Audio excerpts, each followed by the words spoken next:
చూసుకున్నట్టుంటే ఈ షార్ట్ని నేను ఎలా క్రియేట్ చేశానంటే, సో సింపుల్గా ఒక కిటికీ చూసుకున్నాను. ప్రతి ఒక్కళ్ళ ఇంట్లో కిటికీ అయితే ఉంటుంది కదా. సో వెనక మనకి సన్ అనేది కరెక్ట్గా ఇలా రేస్ అయితే పడుతున్నాయి, కిటికీ లోపల నుంచి మనకి రేస్ వస్తున్నాయి.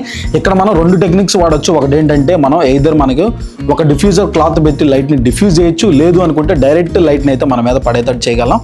సో మార్నింగ్ ఒకలా ఉంటుంది లైట్ అనేది, మనకి మధ్యాహ్నం పూట ఒకలా ఉంటుంది. సో నేను మధ్యాహ్నం పూట అయితే షూట్ చేస్తున్నాను.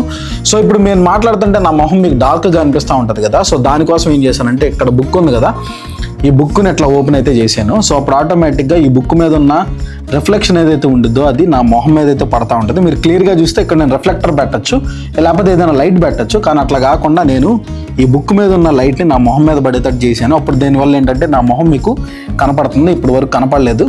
సో దీనికోసం నేను ఏంటంటే, నార్మల్గా ఈ షాట్ ఇలా తీస్తే మీకు ఇలా ఉండిద్ది. బట్ ఏంటంటే నేను ఈ షాట్ని ఇలా రిఫ్లెక్టర్ ఆన్ చేసి దాంతో పాటుగా మీకు ఒక స్మోక్, ఒక హేజ్ ఫిల్టర్ అంటే ఇప్పుడు మనం ఒక పొగలాంటి ఏదైతే ఫీల్ ఉండిద్దో, ఆ మార్నింగ్ ఫీల్ కానీ అలాంటి పొగలాంటి ఫీల్ ఎలా ఉండిద్దో, సో దానికోసం నేను కింద ఫాగ్ని యాడ్ చేసిన తర్వాత మన సీన్లోకి అయితే ఆటోమేటిక్గా ఫాగ్ వచ్చింది.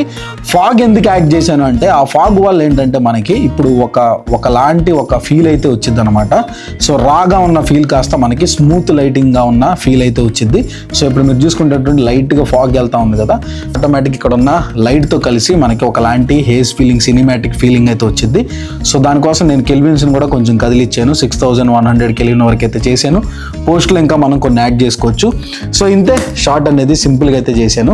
ఇలాంటి కంటెంట్ మీకు నచ్చినట్టుంటే మాత్రం మన పేజీని ఖచ్చితంగా ఫాలో చేయండి, మన పేజీని షేర్ కూడా చేయండి.